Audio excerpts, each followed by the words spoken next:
Hey guys, hope you're all doing well. Now for today's video, I'm going to be joined by a special guest. Go ahead, man. Introduce yourself. Hey Clayton. All right, so my name is Bryson, otherwise known as Jurassic World Fandom on Instagram, Twitter, and YouTube. That's right, and he's joining me today to talk about a great many things. And one of those things we do need to get out of the way right at the top. The video I did yesterday on the Tyrannosaurus Rex design. This is actually the guy from Twitter who posed the redesign and everything like that. And I really wanted to make a clear point because I wasn't happy with how that video turned out yesterday at all. I did not enjoy making that video, and I wanted to really get you on here to talk about a lot of stuff because I think it's very important to have some sort of conversation. No matter what the subject is, there needs to be a dialogue. Yeah, I very much agree. I love discussions and having different opinions and just talking, especially about Jurassic Park subjects. I just like talking and sharing different opinions on things and like just seeing different points of view from other people. So yeah, when I made my comments yesterday about the T-Rex redesign, that was in no way trying to force Colin to make changes to the dinosaur. I didn't even tag Colin in the tweet to begin with. Someone else had tagged him and he just replied, which I didn't expect him to do. I was just pointing out the differences from Jurassic Park's Rex to the Jurassic World Rex and how they're supposed to be the same Rex, but the skull structure had been significantly altered, and that doesn't come from age or malnourishment. That's just a design change they decided to go with. And I just wanted to point out how I kind of missed the old skull shape and the coloration of the old T-Rex. That's really what I was trying to point out. But yeah, I was in no way trying to force Colin to make changes to the movie because no one should be that powerful. The director should be able to make the final decisions on those sort of things. I just wanted to to point out some different opinions I had on that Rex. Yeah, I mean, hell, I did a whole video on why Isla Sorna changed drastically from Lost World to Jurassic Park 3, so yeah, I know, dude. And the way that stuff went down yesterday completely wasn't the intention I had, but it doesn't matter because what happens, and we kind of just have to take responsibility for the past. The entire point of having a dialogue and putting together legitimate, good faith criticism is that you want something to improve because you care about it so much. And there's a big difference between that and straight up hating. And that's the whole conversation we're going to have today, honestly. Yep.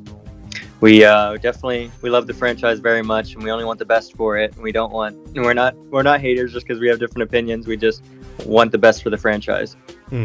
I think what a lot of people will be surprised to hear is that I actually agree with you on, we've been talking before we even started recording. I agree with you on a lot of stuff. But yeah, that actually brings us to the topic of today's video, which is we are both going to be discussing our hopes and our concerns with Jurassic World Dominion. We both have a lot of stuff to say about it. We're going to try to run through everything as fast as we can.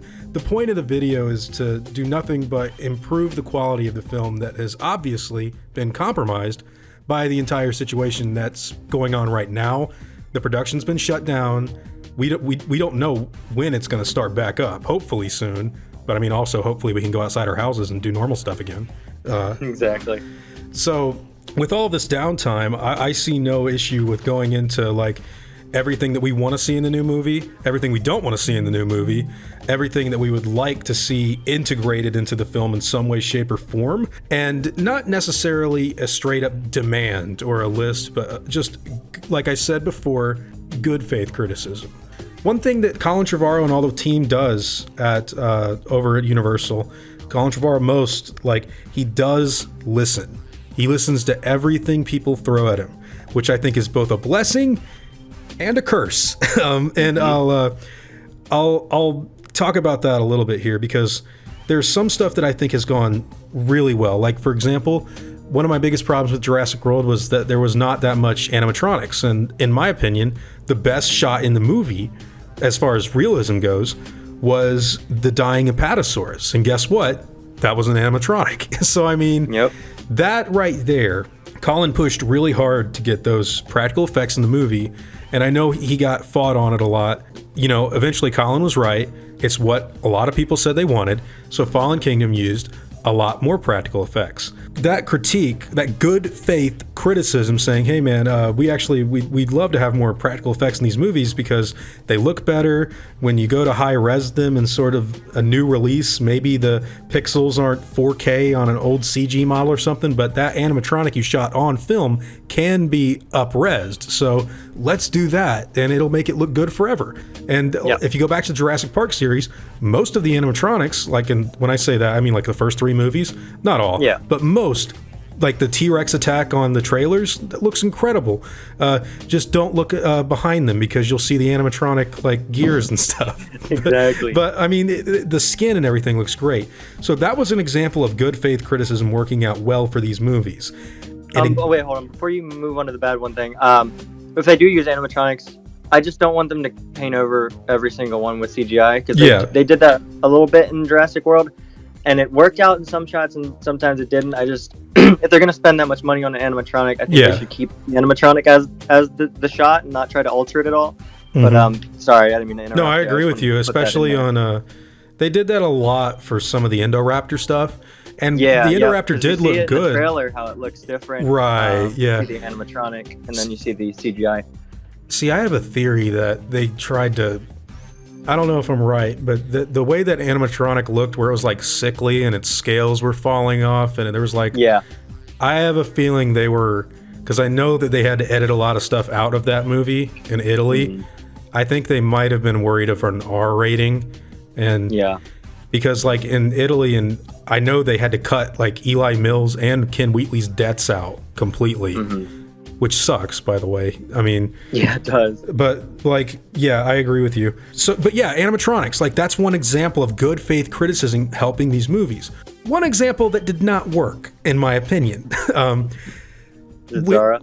Zara, man. When Zara died, I thought it was fine. It was an exciting thing, whatever, and it was actually a riff on, like, everyone's smiling when the Mosasaurus comes to eat the shark, but everyone's like terrified when it comes to eat Zara, and they're like the same shots. It's actually kind of clever. I don't understand where the backlash for that came from. Well, like, they act like good characters have never died before in Jurassic films. Well, I think this is the issue, is because we both like Lost World, and like there was a lot of people complaining about Eddie Carr's death. And in my opinion, that's the greatest death scene in like the whole franchise. Like, for sure, it's not only because it's brutal, it's because it means something. Because you've got a character right there. He gave his life for that. Exactly, and that's what I hope this new movie will implement. Because when people criticize Zara, what happened? And Colin Trevorrow said this. He said, because when someone complained about unearned deaths, he said, "Yes, lesson learned. Everyone earns their death in Fallen Kingdom." So that's an example. Yeah, it's not good. That's an example of the criticism being applied. I don't know about you, but I don't think it helped. It takes away from the suspense, because you see the good characters on screen. If there's any sort of dinosaur involved, you know they're gonna be fine. Like, there's no tension at all. And I know even Chris Pratt shared that like same feeling. He was like, "I want to get mauled, or I want to get my leg like hurt, like in the blue scratch him or something, or cut him." Exactly. And I was like, "Yeah, I agree with you, man." So like, it's just. I mean, obviously, we judge things a little more harsh as fans, but I think we're both very valid. Like, the differences between these criticisms is like animatronic, that worked, but having no good characters die, I don't agree with that. I didn't want them to implement that into the new movie. Like, that's not what I think is improving it. So, I think one thing I will say, I hope that Colin... I'm very grateful and very happy with the story that he's presented us, and with bringing back the franchise, and with listening to everything. But I hope he understands that not every criticism is made in good faith. And in my opinion, that didn't work out so well in Fallen Kingdom. No, speaking of just killing the bad guys, the cartoony villains in Fallen Kingdom. Yeah. And I mean, it kind of started in Jurassic World with Vic Hoskins, but Fallen Kingdom made it 10 times worse. They feel like Saturday morning cartoon characters. They need to shy away from that. Like, I understand having some human antagonists, but you got to write them well. They can't be going in just Indoraptor cages and trying to take out teeth just because they want it for their necklace. Like, that just, I don't know. It's odd, just that behavior. I was fine with that, but one thing I will say about that entire auction scene is that they're very like mustache twirly, and Yes. from what I understand, see, that's another thing. Like, Colin says that the script was way darker, and that they weren't like that at all. But that was J.A. Bayona like doing his own thing. I think now we know. We don't need any more 20 millions or anything like that. I mean, like, it's cool. Leave it in that one. But like, that's like, I agree. I think the villains should be a bit more moody, a bit more dark. If we're gonna do it, I mean, I totally would love to see a reprise of characters. I thought Eli Mills was handled relatively well. He wasn't bad. Yeah, the murder scene I really enjoyed.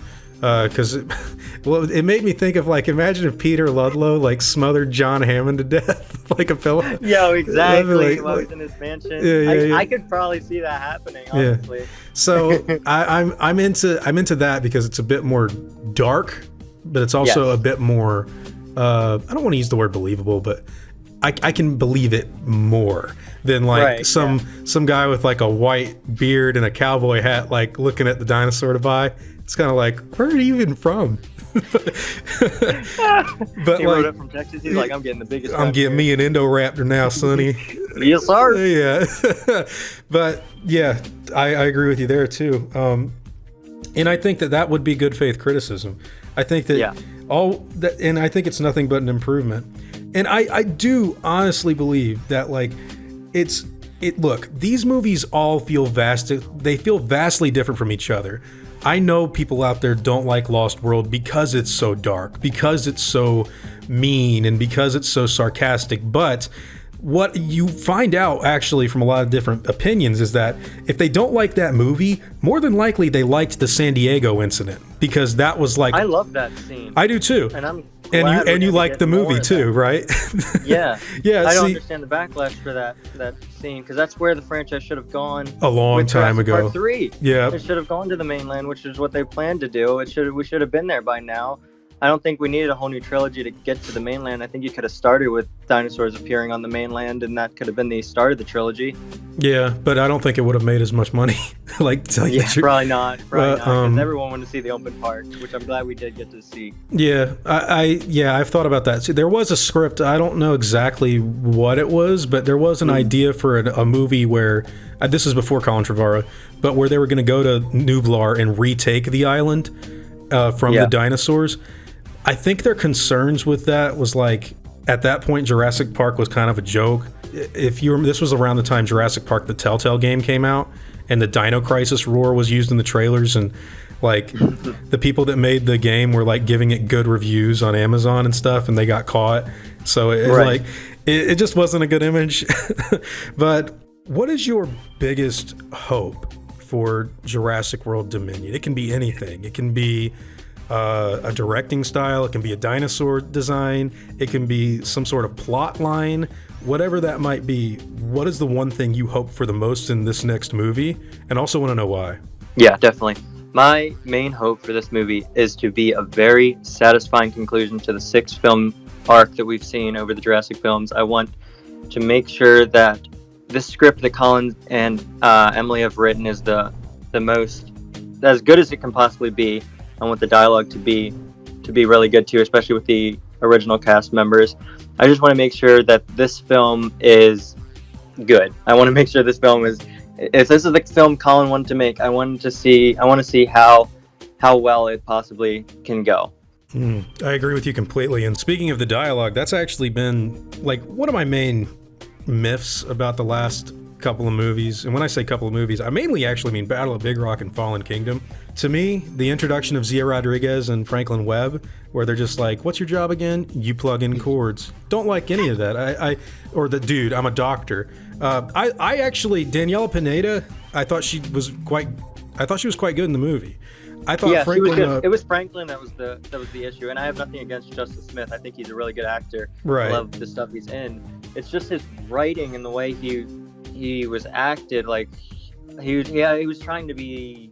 They were making him too funny, too and like silly. They were trying to make him too funny. Yeah, with the scream and everything. The ironic, yeah, exactly. The ironic thing about that is that J.A. Bayona gave most of Claire's screams to Franklin, And I think it's very obvious while you're watching the movie that like, oh, wait, why is he screaming now? And again, like, no disrespect to Justice Smith. It's just some of the decisions that were made around that character. I'll phrase it the best I can. So Fallen Kingdom was a darker movie than Jurassic World. And imagine like what's going on in Fallen Kingdom. Like let's compare that to like the hunters walking through the plains in the Lost World, where they've got the da-na-na-na-na-na, where they're like walking through. Everybody's got guns. Those guys are like roided up with tattoos and like guns like on top of guns, and they look deadly. And then imagine Paul and Amanda Kirby walking along there going, Eric. See, and that's, to me, that's what happened. That's the Franklin in Fallen Kingdom. Exactly. It doesn't. It should have been Lowry. Like honestly, it should have been Lowry. Yeah. It should have been Lowry. Should have been him. Yep. But I'm kind of worried for them, like Siehda and Franklin to return. I don't feel like we need to see them again. That's another one of my concerns. Is there's too many cast members in this movie. It's gonna feel bloated because they're bringing everybody back. This is like Chris Pratt said, this is like the end game of Jurassic. Yeah, dude, they're bringing even more back from what I understand than what we already know. Like, I have no doubt in my mind Ariana Richards is going to be back. I have no doubt in my mind that Joseph Mazzello. Yeah, Joseph Mazzello is probably going to be back, which is cool, by the way. Like, I think we both like. Oh yeah, I wanted them back. Yeah. But I agree with you. Concern-wise, is bloat, because we don't want it to be. We don't want limited screen time for every individual to where no one can shine, if that makes any sense. Like exactly. Well, the thing about Siehda and Franklin, I have a feeling that they're probably going to be delegated to like what Lex and Tim were in the Lost World. Right. Probably. Don't quote me on that. I don't know. But I mean, I have no issue with them returning. I do hope that they cut down on Franklin screaming for the sake of both the movie and Justice Smith. And my ears. And my ears. Poor Justice Smith. Jesus Christ. But like, again, I'm happy to see everyone return. I'm ready for Franklin and Siehda and Alan and Ellie and Ian and Lex and Tim and who knows, maybe even Kelly. But like right now, I do agree with you right there on the overbloat, but I also agree with you on the dialogue, because in Battle at Big Rock, we've been a family for 2 years. that's not the kind of, I mean, I get it. It's 8 minutes long. You got to be really, really snappy and stuff, but like that is way too direct. Now, yeah, we don't need that much exposition. You can show that on screen. You don't need to tell us that. I think we can like kind of use context clues to like figure it out. How long we've been a family. And I mean, I again, for all those in the back that don't like The Lost World, I completely understand that John Hammond did the same thing in that movie, where he's like, Isla Nublar was just a showroom, something for the tourists. Site B was the factory floor. That was on Isla Sorna. And then he goes on and on about this whole, like, just creating canon out of sentences. I get it. But, like, you got to understand, something like that, while it is exposition heavy and it does border on, like, a Phantom Menace style prequel sentence, it's building the lore so we at least get something out of it as fans. And really as the franchise in general, it's cool to see that expansion. However, when you do it with something like, you know, just an obvious thing, like we've been a family for 2 years, it's like, well, you didn't need to tell us that. You could have like told us anything. But yeah, I totally agree with you there. I guess for me, my biggest hope with this movie is that I guess I mirror your sentiments. I hope they pull it off, because this is no easy task. I mean, you've got Alan Grant coming back, which is so cool, by the way, because I mean, Alan Grant was like an icon to me as a kid. I looked up to him. I wanted to be a paleontologist just like so many other people did. And same here. I really hope they handle his character well. Same thing with Ian Malcolm. I feel like Ian Malcolm's dialogue is the easiest to nail, because in all these movies, they just usually give him Crichton's lines.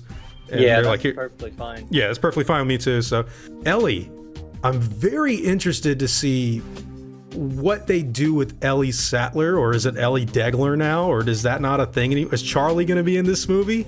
Right? Is Barney going to be in this movie? Like, I don't know. Maybe they got a divorce off screen. She's with Alan now. That'd be ideal. Yeah, probably. Or like when the dinosaurs broke out, like Mark got killed.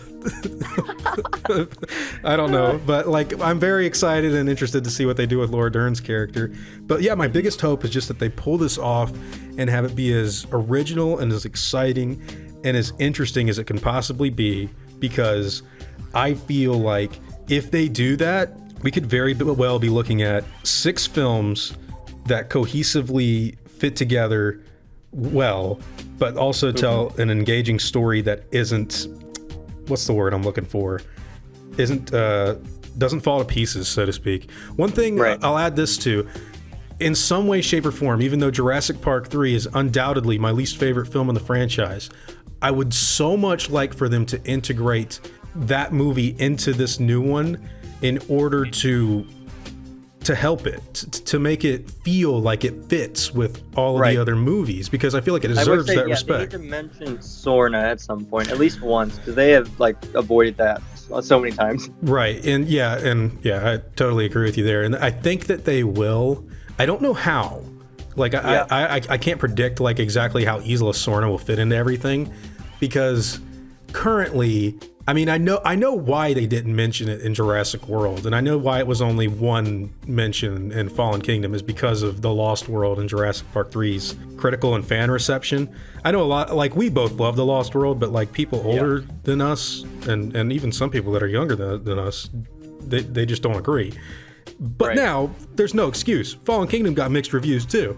You just throw it in there. But yeah, I don't quite know how Site B is going to factor into the film. They have to talk about it. I'm sure it's going to be mentioned either by Alan or Ian, because they were both on that island. So one of them's probably going to mention it in passing dialogue at some point. Here's a question for you: if they do bring back up Sorna, how do you want Sorna to look? Do you want it to look like the Redwoods, or do you want it to look like how it did in JP3? I don't know if we'll see it. I don't know if we'll be. They'll do like that's old true. flashback. But if it, I don't. I feel like Sorna, like, since it's 2 different jungles that they did, maybe it's like 2 different like areas of their jungles look different. They have to explain it like that because that's the only thing that makes sense. Right. So you would be fine with them doing like both then? Yeah, if we do end up seeing it, I'm fine with them doing like a mix of both. Okay. Yeah, I mean, as long as... See, that was my big thing, and we'll talk about this later with our concerns as retcons.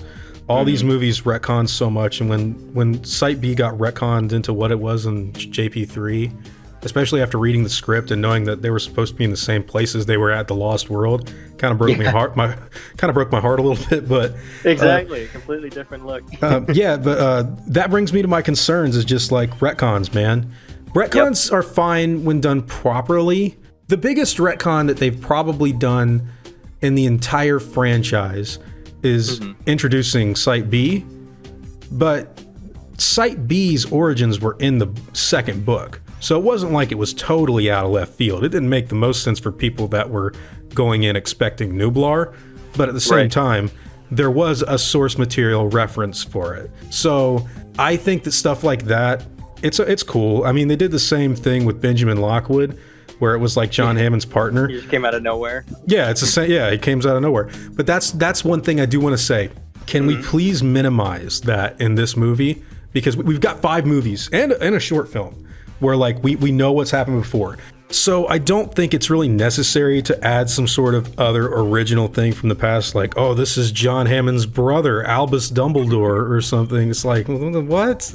Or that thing about the novel where like Wu's brother on the island. Oh my God! Yeah, stay away from that, Elliot Wu. Don't do that. Yeah, don't do that. Crichton was right. Like a post-credit scene after like Wu ends up dying in this movie, and then we see at the end he walks through the shadows. He's like, "Alan, I'm here to talk to you about the Jurassic Initiative." The Jurassic, and it's like Han from Fast and Furious. That's Elliot Wu. Yeah, don't do that. But yeah, totally. I want to minimize on retcons. Another concern I have is just making sure that we keep our callbacks in check, because while callbacks have worked in these movies to various degrees, I mean, even in The Lost World, where Eddie Carr gets killed and you see the T-Rex eye come down like right next to him, or even in the scene earlier where he's wrapping the rope around the tree, it's just like when Dennis Nedry wrapped the winch around the tree in Jurassic Park. But see, I'm cool with that because it's not 110% obvious. But I'll tell you, man, the scene in Fallen Kingdom where Maisie is trying to pull down the door and the Indoraptor's coming to get her. Bad. Don't do that. It's so obvious. Like, and it's like I made a video comparing different scenes from the original trilogy to the new Jurassic World movies, and the amount of callbacks they have is extreme. Like the movies, they're mostly in Fallen Kingdom. It's crazy. Trying to be, but like some callbacks are fine, like the Brachiosaurus death scene. Yeah, that was good. Mimicking the same look of the original. That's cool. That's like artistic vision right there, and I like that callback. But some other things, like it's a little too much. Like I want them to make their own movie and not try to remake the past. Right, and my biggest, the biggest thing, and I don't know how many people will agree with me on this, but I'm going to put out my opinion. What I think the end of the Jurassic World trilogy should learn from is some of the mistakes that happened in this new Star Wars sequel trilogy. And I don't even think people are aware of this, but like, there's a scene in Return of the Jedi where Luke is before the Emperor, and the Emperor says, "Now watch your friends die," and he looks out and he sees the attack on the Rebel fleet. So they do that again in The Last Jedi. They kind of mirror it where Rey is forced to watch the Rebels get attacked by Snoke. But they do it again in the next movie where Palpatine forces Rey to once again like look at all the Rebels like see it's very easy to get caught up in just presenting something familiar to the audience to have them smile, that you can fall into a dredge of, okay, well, hold on a minute, that happened 3 times in the span of like what? And like most of the things, they don't even try to change the like the dinosaurs do the same movements in certain shots, and like it just looks like they just copy pasted the same scene over. Yeah, with like better graphics. Yeah, that happens quite a few times.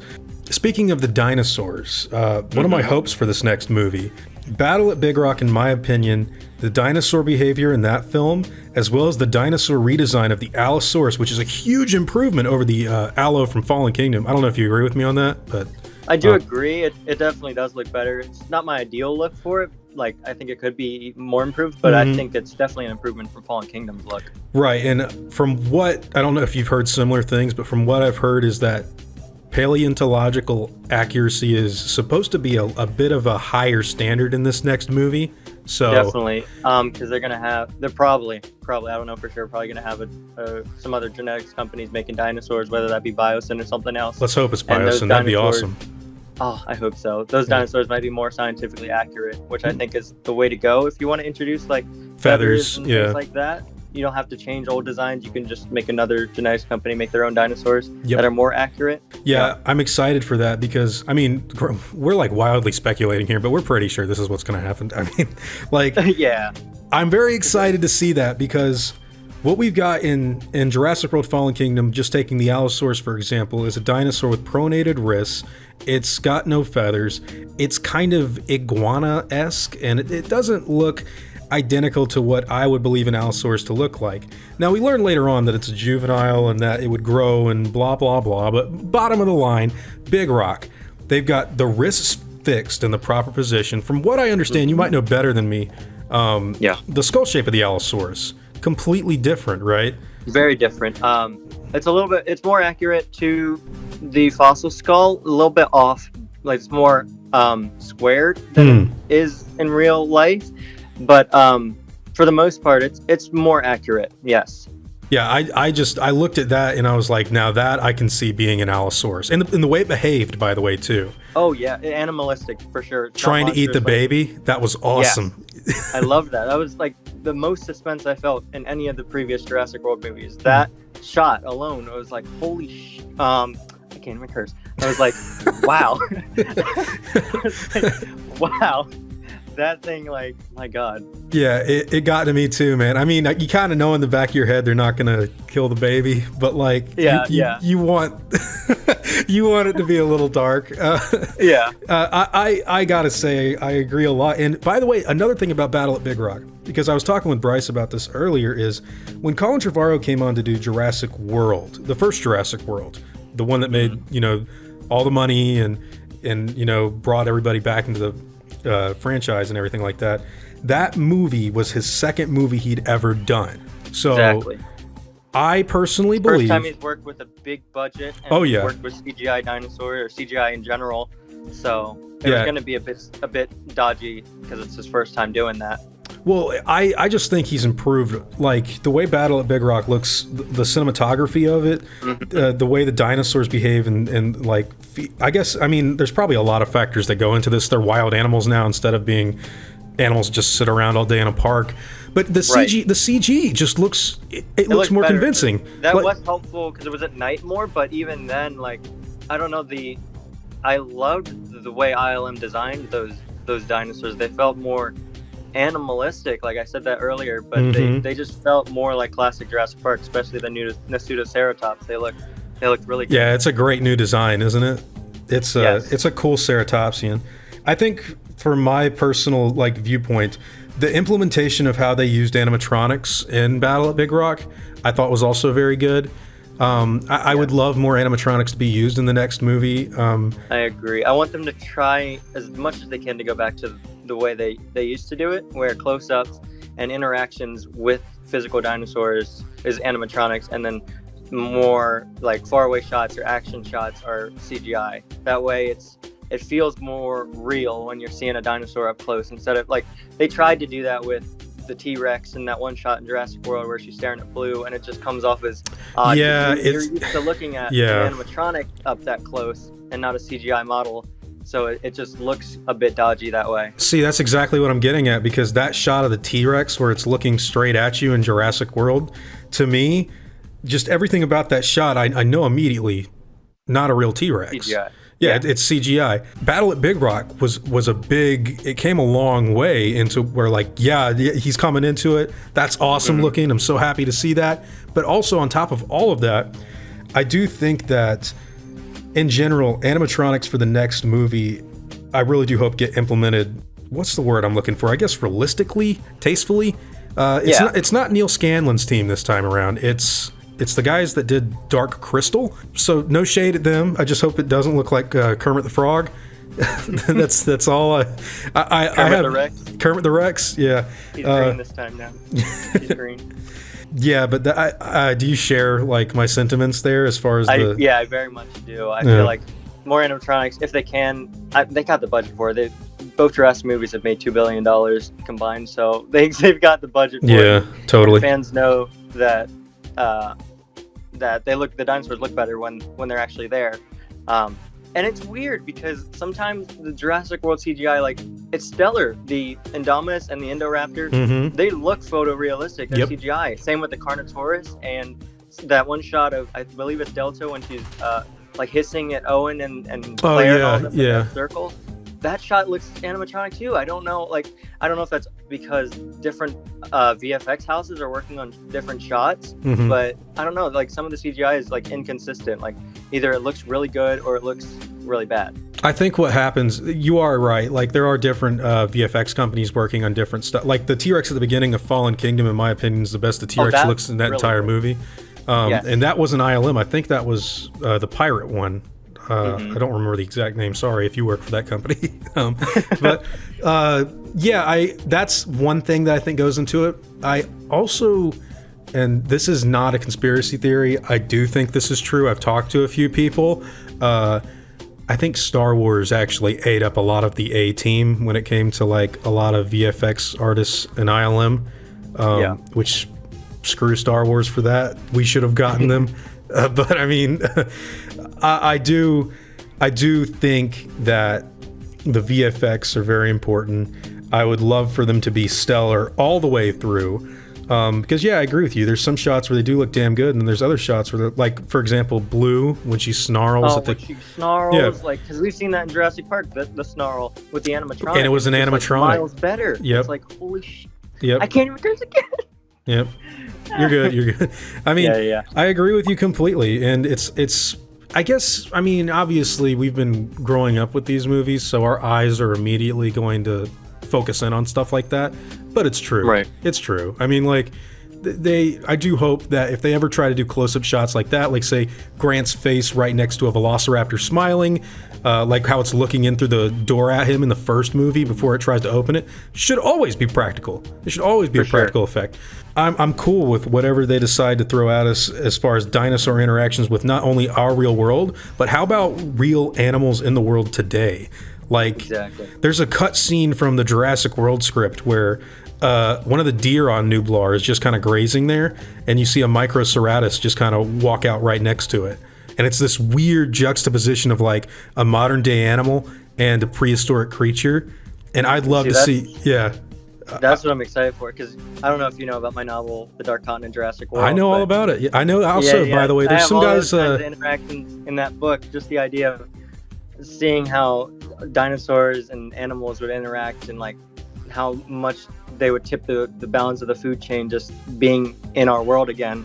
It's really cool to see, and I hope we get lots of interactions like that. Yeah, I want it a lot too. I'd love to see something like, I mean, if they actually showed a T-Rex, I don't know if they'll show this, but a lot of Jurassic Park, they did this a lot in Fallen Kingdom, and they did this a lot in The Lost World, and even the first movie. They'll take older dinosaur movies that are like in stop motion, and they'll try to like tribute them. So, for example, in Fallen Kingdom, you've got, ladies and gentlemen, this is the most dangerous creature that's ever walked the earth. That's a tribute to the Valley of Gwangi, where it's like, ladies and gentlemen, what you're about to see has never been seen before by human eye. And also in the Valley of Gwangi, the Allosaurus fights an elephant, and I would love to see a T-Rex just like decimate a zoo or something like what. Yeah, I mean that final shot, which we'll get into the trailers. Hold on, but that final shot with Rexy roaring at the lion, that was such a cool image. Just the king of the jungle and the queen of the dinosaurs. Just that's nice. I want more of that. I gotta. We're starting it right now because like the trailers. The trailers for these movies, the spoilery they're trailers. Bad. They're so, and it's not even like a secret. Everyone knows this. Like even Colin knows it. He doesn't like the marketing for these movies. Not at all. And I know why they did it for the first Jurassic World. Colin explained that. Which I'm glad they didn't show the Rex in those trailers either. Oh yeah. That was I agree. I agree with you there too. But like, Colin said, look, this is Universal. JP3 didn't make a lot of money. They had to make sure they got a return on their investment. Sure, okay. Exactly. Jurassic World made $1.67 billion. There's no excuse for Fallen Kingdom. Like, not at all. They showed every action scene on Nublar, pretty much. The baryonic scene, the volcano erupting, the Carnotaurus. Even off the island with the, like, Maisie in her bedroom and stuff. Like, imagine if you never saw any of that before you went in to see the movie. Imagine you never saw any of the third act with the Endoraptor at all. And it's just like a surprise. Like, can you imagine being a kid and when you're watching trailers for The Lost World, they show the T-Rex in the city? It's like, what? Wait, it's gonna. Well, now I know that they get off the island. They get off island, exactly. But yeah, I definitely think, and I don't know how much Colin can control this, but like, dude, if you're working at Universal, throw us a bone. Like, please. Less is more. Less is more. Make trailers simple. You don't have to show everything. You can tease things. You know you're gonna make money. Like, you already know you're gonna make money on this movie. Even people that weren't a fan of the last one, they're excited to see this new idea of dinosaurs all over the planet. Like, come on, don't show us everything. Don't show the final shot in the movie in the trailer. Come on. Yeah, please don't. Final shot with the Mosasaur and the surfers and the T-Rex. And even Malcolm, like saying, "Welcome to Jurassic World." But yeah, I have no positive things to say about the trailers, and that's one of my biggest critiques right there, because you guys have no idea how much that affects a first viewing.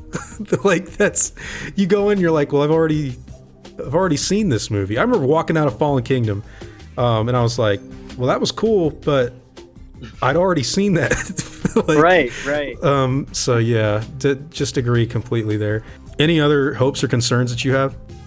So the humor's fine. I think humor's fine, but the quippy one-liners, they've got to stop. This is not Marvel. This is Jurassic Park. I understand Jurassic Park was funny. It had funny moments, but I mean, it undermines the suspense and the horror aspects when you're just cracking jokes of a dinosaur standing in front of you. It's like, no, you wouldn't be making jokes in this time. You'd be running for your life or screaming. Like, I don't know. They need to like cut back on that. Like, I know they want to appeal to kind of a younger audience, but there's other ways to do that. You don't have to make jokes every 5 minutes. Yeah, like, in my opinion, the sexual humor that they had in the first Jurassic World was fine. It's when you get to the... Generally speaking, I think most people across the board have always disagreed with some of the more quippy stuff in this franchise. a great example that I don't, even people like us that like The Lost World will agree with. The gymnastics, kicking the raptor out of the window. The school cuts you from the team. Like, what? I thought that was fine. I don't know. I thought that scene was funny. It was kind of stupid. But... It's very stupid. I never liked that. But even apart from that, like, this is T-Rex P, satellite phone and poop. And they knew it in Jurassic World. They know this is wrong because they cut that poop scene out in Jurassic World. Yeah. So like, thank God. So like, I agree with you. The quippiness could be cut down on. Maybe make it a little more clever. Like, for once in your life, would it kill you to pick it up? Hurry, I got to get this thing out of here. No, we just set its leg. Mommy's very angry. There you go. Yes. That works. Because I mean, it also depends on what kind of fan you are. Because the whole Santiago sequence is nothing but one-liners. This is so crazy. We're talking about all this stuff because like, there's a difference between a quippy one-liner and like an action movie one-liner, and right. They can come off cheesy or they can come off a little, I don't know, too weird. No matter, like, I'll give you an example. Hey, what the hell do you think you're doing? We're taking the kid. You really want to stop us? Shoot us. How do we find the adult? Follow the screams. Follow the scream. Like that's all one-liners, right? Oh, but that's different from like, that depends on what kind of dinosaur they cooked up in that lab. That's a little more on the nose. So I mean, it works, and like there are times when it works today. Like it can camouflage. I think that worked. That's a good line. Yeah. I also think it worked when they're looking at the tracking implant and how she clawed it out and everything. Mm-hmm. Like, how did it know to do that? Her intelligence. Yeah. See, but there's a difference between that and then just... Animals got to eat, you got to hunt. You can relate to that. Right? I liked that, though. That's the sexual you humor. Like that line? Yeah. Well, I liked it. Right. I liked when he said, maybe not that line, but I liked where he was like, should we observe here or... maybe in my bungalow. In my bungalow. That's the line I like. Yeah, that was funny. but it feels a little more relatable. I don't know. Yeah, definitely the comedy is one thing to talk about. Yeah. Speaking like kind of on the comedy and like the quips, like the Marvel kind of comparison, the dinosaurs are acting way too much like superheroes now, or just like unrealistic, where they just kind of appear out of nowhere. Like they did that in Jurassic Park, but now they're just like they're posing for shots and like just coming out of nowhere and just like being friends with the humans, which is kind of annoying. And I know Colin realized that, and he already said I think he's going to shy away from that and be more realistic and try to ground the film more to be in line with the first Jurassic Park, which I'm thankful for. That's just something I don't want to see return. I just don't want to see those like superhero moments with the dinosaurs, just more like horror moments. It's the way they're framed. Like, for example, I think they did a cool shot where they have the Indoraptor fall on the skull, but then immediately after that, they've got like this strange image of Blue like celebrating or whatever, and it's just kind of like, exactly. Oh, that's the strange. But then also, the thing is, like, the wide shot of the Tyrannosaurus Rex roaring in front of the volcano looks beautiful, but again, like you said, we did see it in Jurassic Park. That is true, where like the T-Rex saved everyone from the raptors. Doing it again and again and again and again, like if they do that again in the next movie, it will completely lose like another thing we talked about here, suspense, because we'll see it coming. Like, T-Rex is going to come out of nowhere because we haven't seen it in a while. So I do think that that's something that they should tighten up on. Right. And then how do you feel about the color correction, the blue hue? Are you bothered by it? No, but I'll tell you why. I don't know if people know this. I actually got sent an open matte version of Jurassic Park. It's where you can see like the full image before it was like cropped and everything like that. Now, I grew up watching Jurassic Park on VHS, and it had a color grading that was very different to what a lot of people see it now. It's kind of similar to that open matte, but not identical. The thing with Jurassic Park, and I don't know if people know this, is that the VHS and the Laserdisc have different color corrections, but both of them are vastly different to the DVD. And when I say the DVD, I mean for those of us in North America that had the T-Rex jaws on the collector's edition DVD, and obviously everything after that onto the Blu-ray, that is highly color corrected to blue, and it's very obvious. Like, I never noticed it until recently, but all of Jurassic Park on DVD and Blu-ray, it's got a blue color correction with the exception of Jurassic Park 3D, which they put a terrible orange color. I mean, I don't like either of those for a movie that I've already seen without it. Lost World was heavily color corrected with blue, and you can tell a lot at night. JP3 was kind of more green. Now, more green. With Jurassic World, it was definitely a blue hue. And I know you're one of the people that doesn't like it. I don't as much, just because sometimes it works, like if depending on the scene, like if they're in a dark forest, I think it kind of works. Okay. But there are other scenes where it's just like there should be a more warm color grading, or like more not kind of like realistic looking filter, if you know what I'm saying. Yeah, you want it to look, I guess, more like outside. Is that? Yeah. Because it kind of complements the CGI more. You see more details that way. But when you have it blue, it takes away from the details. Could, yeah. I personally don't share it, but I'm not like against them getting. I don't care. Like, right. Like you can. I'm fine either way, but they kind of stick away from it. Right. I understand completely. Like, there's nothing wrong with saying that. Was Battle at Big Rock color corrected? Because I really liked the way that movie looked. I don't think that was as much. That felt more warmer than it did cold. Like the more warm color grading than you think it was orange? Because they usually use like orange or teal. Yeah, I feel like it was more orange. I might just be thinking of the shot with the Allosaurus silhouette and how orange that shot was. But either way, it looked cool. Yeah. Like like I don't know like. Specifically, I'm not in the editing bay at the color wheel or whatever that they're using. Right. But like, I did like that. But yeah, I understand with the color grading. Personally, I don't really see like I'm not for or against. I don't really care. But yeah, I get what you're coming from. And then the last thing I'd say is I want the runtime to be pretty long, because they got a bunch of characters. They got a lot of plot lines to kind of wrap up. Mm-hmm. I think the story should complement the runtime. So if the story needs to be 3 hours long, like Endgame, it needs to be 3 hours long. I don't know if it's going to be that long. Maybe it's 2.5 hours. But I just feel like they shouldn't shorten it, or like shorten it for budget reasons, or like not budget reasons, but just like because they want more showtimes and stuff. Yeah, more showtimes in the theaters. I feel like they should tell the story they need to tell in the amount of time they need to tell it in. Yeah, and I'll actually go adjacent to that with you. I'll say straight up, as far as runtime is concerned, let's make this the longest Jurassic Park if possible. Let's make it over. The longest one is so far Lost World, but it's only longer than Fallen Kingdom by like a minute.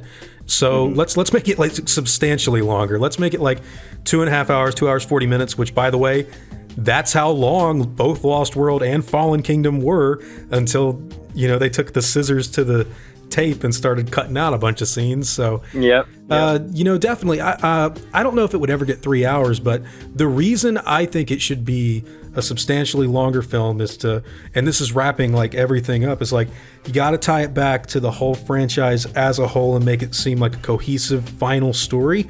You got to give enough screen time to Grant, Malcolm, Sattler, Owen, Claire, Maisie, Lowry, everyone involved in this film. Franklin Zia. Have a Steven Spielberg cameo in there somewhere where he gets stepped on or something. That'd be funny. That'd be great, like Stan Lee cameo. Yeah. But totally, like the movie, I feel like it needs to be substantially bulky. Like I don't want, and I know that the production has been affected by this outbreak, this pandemic, but the last thing I want is for that to compromise the story. Like what happened when the production of JP3 was compromised. That the production history for Jurassic Park 3, I'm fascinated by. I love it. I love going into like the extinction script and the breakout script and all those other ideas they had for that movie. I so wish we got to see. And I don't want Jurassic World Dominion to be like an hour 26 minutes because of problems, and like I don't think anyone wants that. The virus is gonna like take away from, like they may end up deciding not to go with animatronics for certain scenes just because too expensive. Want to get the movie out quicker. Yeah. So they'll just be like, screw it, we'll make it CGI. We'll just make it CGI. I hope they don't do that. They need to take their time. If they have to delay the movie a year, which they probably will. Yeah, just do that. That's fine. Take as much time as possible on the film. I don't want them to be like. I don't want them to have like Maisie be 13, and then in the next scene she's like 15 years old. Right. Like, wait a minute. Wait. What? You know, that's not, we don't need that to happen. Like, take your time, guys. Like, we're really hoping that this is gonna be everything it can be and more. We're in your corner. We want the best out of it. And that's another thing I do just want to say completely, is that comparatively to other franchises, I do think Jurassic Park is very different and very special, because not only do the filmmakers listen to the fans, but the fans, even though not everyone agrees, like all of these movies have mixed reactions all across the board, but like we understand like the different viewpoints and like how this can go here and how that can go there. And even me not liking JP3, I still want that integrated into the new movie. So I'm very happy with like how this, I guess I could call it a symbiotic relationship with like the fan and filmmaker has turned out, because I'm also, a lot of people probably don't know this, but a pretty big Star Wars fan. And while I came out of The Force Awakens totally loving that movie, I didn't like Rogue One. I thought it was a mess, and a boring mess at that, although I do love Jyn Erso. I think she's beautiful. I thought Solo was okay, but I thought The Last Jedi was just, they completely threw out their entire plan from The Force Awakens and went with whatever they wanted to do, which was very, very, like, jarring. And then in the next movie, Rise of Skywalker, they did that as well, just to appease fans that didn't like Last Jedi. And it's like, I feel like that hurt that trilogy. So, yeah. And I don't see that happening for Jurassic World. I hope it doesn't happen because of the relationship between fans and filmmakers. Yeah. But with this next movie and with everything going on in the world at the time, and just past, you know, discussions and conversations we've had online, I'm thankful that the fan base is the way it is, and the filmmakers are the way they are, because there's not really, I mean, we both have haters, let's get real, but like there's no like vulgarity anger of like nonsense. But yeah, that's pretty much all I really have to say about it. Yeah, and I just say, Clayton, I wasn't mad at you at all. I've never been mad at you. I think you're a great person, and I'm really glad you brought me on today to just discuss all this stuff. Even if we have like different opinions, I still think we both love Jurassic very much and only want the best for it. And yeah, I'm glad to put this stuff behind us, and we can all be good fans again and just have fun with the franchise we all love. Oh, you forgot that last line in the script I wrote for you right there at the bottom. What's that? I was joking. It was just a joke. Yeah, man, I agree with you completely. I mean, dude, we've got, I told you before I even came on here, like, there's like people in their 50s and 60s, they're like, no, Clayton, you're wrong. Lost World is bad. And let me tell you why, Sonny. I read the book in 19, I'm like, Jurassic Park is like a whole bunch of different people come from all over the place. And even like, look, one of like the guys that I have on here a lot, Tony from Cinemassacre, freaking loves Jurassic Park 3. He's wrong, but I still like put him on here, like, because he hates Lost World. Right. But I mean, it's cool to just talk about stuff like that. I have no problem with anybody. Yeah, me either. I completely know out there people hate my guts because I like Trespasser or Fallen Kingdom, which, hey, fine by me. But like, yeah, it is funny. You're right. But yeah, man, I had a lot of fun talking to you. I think that we're actually on the same page for more stuff than we'd probably imagined, especially when it comes to visual effects. For sure. But yeah, thanks for taking the time to stop by. It's been awesome. Thank you for having me. It's been great. Thank you so much.